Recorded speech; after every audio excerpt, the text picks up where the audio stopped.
वो कौन लोग थे अली भाई जो फेसबुक पे पोस्टें लगाते थे और अजीब फेक पोस्टें कि फला फला चीज़ रिक्वायर्ड इन 1800, इन 1500? वो कौन लोग थे? शुरू में तो 8000 से स्टार्ट हुआ था। अच्छा, 8000 से जब 12,000 रुपये का एल्पिनो था तो 8000 से स्टार्ट हुआ था। लोग उनको मजाक उड़ाते थे। जब उनको बैक ट्रैक करा गया तो देखा गया कि वो जो है काफ़ी न्यू प्रोफाइल है। एक्चुअली हमें पब्लिक को अभी इतना पता नहीं है कि ब्लॉगर्स क्या होते हैं। किसी भी एक ज़ीरो प्रोडक्ट को उठाने में कितना हाथ होता है ब्लॉगर्स का। फ़र्ज़ करें कि कोई भी निविया की कोई क्रीम लॉन्च हो रही है, लेट्स सपोज। अब वो नया प्रोडक्ट है, आपने देखा मॉडल्स आके या कुछ ब्यूटी एक्सपर्ट्स जो होते हैं, जैसे लड़कियां होती हैं जो टिकटॉक वगैरह पे होती हैं, वो लोग कह रही होती हैं कि हमने ये प्रोडक्ट इतने सालों से यूज़ करी। अरे यार, वो तो प्रोडक्ट आई यार 1 महीने पहले, 2 साल से कैसे यूज़ कर रही हो तुम। एक बात होती है ना। तो ये यहाँ पर आता है ब्लॉगिंग का कमाल। जो ब्लॉगर्स होते हैं उसमें काफ़ी सारे टिकटॉकर्स भी होते हैं और काफ़ी सारे जो ऑप्टिमाइजेशन वाले होते हैं, सर्च इंजन ऑप्टिमाइजेशन जैसे होती है ना, इस तरह की एक टीम, काफ़ी सारी टीम्स होती हैं जो कि किसी भी प्रोडक्ट के रिव्यूज़ वगैरह बढ़ाती है। अब इसी तरह के ब्लॉगर्स का इंतखाब किया गया था इस तरह के कमेंट्स करने के लिए।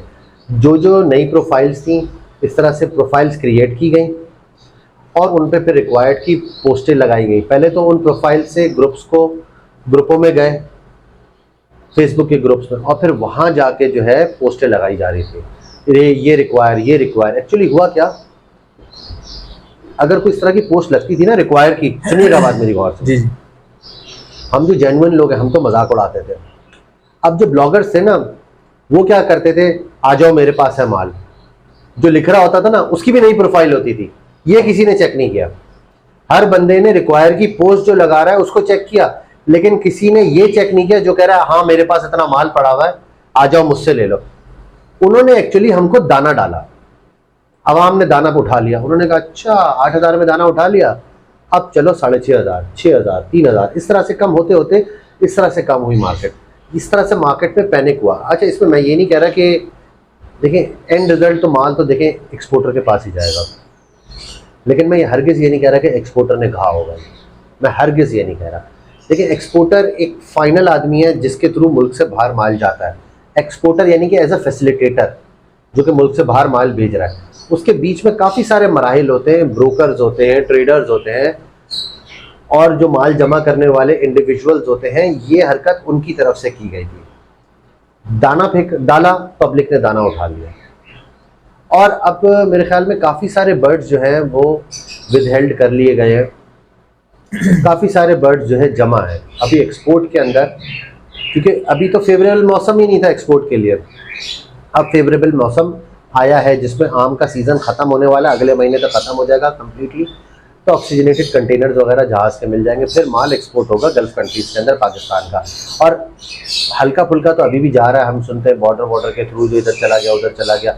एक बात बताएं, जो लालू खेत की मार्केट में जो माल कलेक्ट हो रहा होता है, वो क्या घर की जीनत बनाने के लिए कलेक्ट हो रहा होता है? उसने भी तो कहीं ना कहीं जाना है।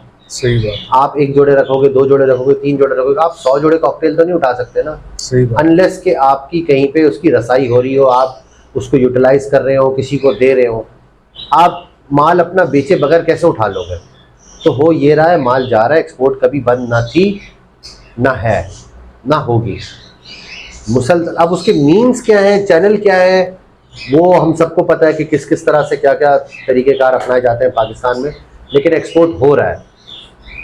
बाकी रेट्स वगैरह के हवाले से आप जैसे मुझसे अभी ऑफ कैमरा बात कर रहे थे, रेट्स देखें हर चीज़ के कम हुए हैं। लोगों के पास पैसे नहीं है, लोग सबसे पहले तो आटा चीनी दाल चावल के ऊपर चल रहे हैं, उसके बाद वो बिजली के बिल दे रहे हैं, उसके बाद फिर आके अपना शौक कर रहे हैं। अब बंदा पहले अपने बच्चों का खाना पीना करेगा, उसके बाद ही फिर जाके बर्ड्स के ऊपर करेगा ना। तो लोगों के पास लिमिटेड इनकम और लिमिटेड हो गई है। जिस आदमी के पास महीने के 25,000 रुपये बचते थे, अब उसके पास 5,000 भी नहीं बच रहे। तो वो उसके पास जो है ना कैपेसिटी जो है ना वो कम होती जा रही है, कैपेसिटी कम से कम हो रही है, ये वजह है। बाकी देखें, थोड़ी सी टेक्निकल बात करूंगा, सोचिएगा। आप लालू खेत की मार्केट विजिट करें, आप वहां पे देखें तैयार जोड़े आपको नहीं मिलेंगे। बताएं, मिलते हैं आपको? बड़ा जोड़ा कोई मिलता है, एल्बिनो की बात कर लेते, क्रेमिनो की, जो बिल्कुल तैयार हो। तैयार नहीं। सर काफ़ी सारे लोगों ने जिन्होंने अपने सेटअप ख़त्म करे, उन्होंने अपना तैयार माल दे दिया। अब हम इसका एनालिसिस करते हैं। एल्बिनो जो बर्ड है, जो पहले साल मुश्किल से ब्रीड करता है, 1.5 साल बाद जाके प्रॉपर ब्रीड करना स्टार्ट करता है। अभी लोग पट्टे लेके खड़े हुए हैं। अगर 6 महीने 8 महीने में कोई डिमांड आती है, अभी के पट्टे उस वक्त तक परफॉर्म कर ही नहीं पाएंगे। लोग अपना बड़ा बर्ड दे चुके, जो कि आम फैंसियर्स के पास नहीं, ब्रोकर और ट्रेडर्स के पास है, जिन्होंने स्टॉक किया हुआ है। वो स्टॉक जाके आगे एक्सपोर्ट होगा। अभी अगर कोई आवाज़ निकलती है कि यार माल अवेलेबल, तो क्या कोई मार्केट से माल जमा करके दे सकता है? आपका क्या ख्याल है? मैं आपसे भी जानना चाहूँगा। नहीं, मैं खुद भी गया था पर्सनली, आपको बताऊं कि वहाँ पर तैयार दाने थे ही, सिंगल दाना तैयार नहीं था जो कि सही सेहत में हो। आप अंदाज़ा लगा लें। खराब, लूड़े लंगड़े, छोटे टुर्री साइज के बर्ड जो हैं, अंडर डेवलप बर्ड, इस तरह के बर्ड अभी सेल हो रहे हैं। बड़े बर्ड्स लोगों ने सेल कर दिए हैं। मेरे ख्याल में ये लोगों ने गलती करी। अब हर किसी के अपने मामलात हैं, हर किसी का अपना घर है, उसके अखराजात है, उसके मामलात हैं। जिसने किया वो सही भी किया होगा, हो सकता है कोई अफोर्ड नहीं कर पा रहा हो, लेकिन मार्केट के अंदर अगर अभी एक बड़ी डिमांड आती है तो उसको केटर करने के लिए कोई बर्ड अवेलेबल नहीं है मेरे हिसाब से। सही कह रहे हैं। मैं एल्बिनोस की बात कर रहा हूँ, मैं ग्रीन ऑफलाइंस वगैरह की नहीं कर रहा हूँ। वैसे भी ग्रीन ऑफलाइंस भी काफ़ी हद तक ख़त्म हो चुका है, ख़त्म हो चुका है। वॉयलेट ऑफलाइन ख़त्म हो गया, नहीं मिल रहा कहीं पर भी। क्यों नहीं मिल रहा? वॉयलेट ऑफलाइन क्यों नहीं मिल रहा? मैं आपसे वजह जानना चाहूँगा। बस ये स्लिप हो गया सारा। तो अभी हम एक्चुअली ना एक आर्टिफिशियल सा बबल बना हुआ है कि माल बिक नहीं रहा, माल बिक नहीं रहा। माल काफ़ी हद तक बिक चुका है। आपको इम्पैक्ट नज़र नहीं आएगा। उसका रीज़न है, उसका रीज़न ये है कि बड़ा माल तो सारा चला गया जो स्टोर हुआ एक जगह पर। वो माल जाएगा थोड़ा सा उसमें से, फिर दोबारा उसमें से जाएगा, फिर दोबारा उसमें से जाएगा, इसलिए रिक्वायर होगा ही नहीं मार्केट से। मार्केट वाले वही करते रहेंगे। मार्केट में इतने अरसे से डिमांड जो इतनी ज़्यादा थी, उसकी वजह थी लोकल फैंसियर्स ना बर्ड लगा रहे थे, मजीद लगा रहे थे। एक्सपोर्ट उस वक्त भी हो रहा था, लोग लगा भी रहे थे। अब लोगों ने लगाना थोड़ा सा कम किया, ये नेगेटिव बातों की वजह से। माल तो ऑलरेडी उनके पास जमा है, तो वो जाहिर सी बात है यहाँ तक आके अभी डिमांड जनरेट की, डिमांड थोड़ी सी भी जनरेट होगी ना तो हमें पता ही नहीं चलेगा, हम तक बात आएगी नहीं, क्योंकि माल पहले ही थोड़ा थोड़ा निकल रहा है। माल वहाँ पे एक अचानक से सर्टेन 100 पीस रिक्वायर कि अगर कोई डिमांड आ जाती है मार्केट के अंदर, देखिए माल तो लालूकेट से ही उठता है। अगर इस तरह की कोई डिमांड आ जाती है तो मार्केट में हलचल शुरू होती है। अरे नहीं भाई, लोग मांगने लग गए। जैसे लुटिनो ऑफलाइन का थोड़ा सा बूस्ट आया था। अभी आप मुझे लुटिनो ऑफलाइन का बता रहे थे, बताएं जरा लुटिनो ऑफलाइन का थोड़ा सा खुल के, लुटिनो आवाम को भी पता चले।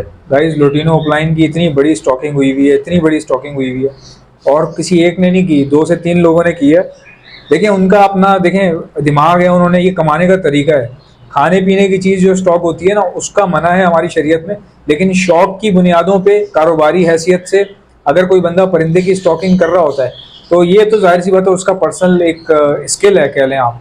तो मैं आपको बता रहा हूँ, जिन जिन परिंदों को आपने छोड़ दिया, वॉयलेट ऑफलाइन हो गया, अभी बहुत बड़ा जो है इनका शिपमेंट जाएगा नवंबर में ऑफलाइन का शिपमेंट जाएगा। ऑफलाइन गायब हो चुका है पहले से ही, ठीक है, आपको पता ही नहीं चला, आपसे निकाल लिया गया। उसके अलावा बात करें अल्बाइनो का, बहुत ठीक ठाक जो बड़े दाने हैं ये स्टॉक हुए हैं। इसके बाद आप बात करें जो आपकी ब्लू फिशरीज हैं, ये तक भी स्टॉक हुई हैं। ब्लू वॉयलेट फिशरी आज ढूंढने से नहीं मिल रही अली भाई, हालांकि हमने क्या हाल कर दिया था, पड़ी होती थी हम नहीं लेते थे, ऐसे ही है ना, वो तक स्टॉक हुई है। और ये बड़े ज़बरदस्त तरीके जिन्होंने किए, देखो उनके पास पैसा है, उनके पास दिमाग है, पैसा है, जगह है, तो उन्होंने उस चीज़ को अवेल किया। हम लोगों ने अवेल नहीं किया, हमने तो अपनी निकाल के दे दी सबने। ऐसा ही है ना अली भाई? बिल्कुल ऐसा ही है, बिल्कुल ऐसा ही है। तो ये चीज़ें हैं गाइज। आई होप कि आपको आज की वीडियो पसंद आई होगी। अगर पसंद आई है तो वीडियो को लाइक कीजिएगा, और चैनल को अभी तक सब्सक्राइब नहीं किया तो और थोड़ा सा सब्र अपने अंदर रखें, थोड़ा सा सब्र रखें। जो चीज़ अफोर्ड नहीं हो रही उसको सेल करें, जिसमें पोटेंशियल है उसको रखें। हॉबी तबाह बर्बाद होने नहीं लगी, हम सारे जुड़ के खड़े हुए हैं, हम भी इस हॉबी का हिस्सा हैं, हम भी इस हॉबी में खड़े हुए हैं इंशाल्लाह। सो गाइज, मिलते हैं नेक्स्ट पॉडकास्ट में, इजाज़त दीजिएगा, अल्लाह हाफिज़।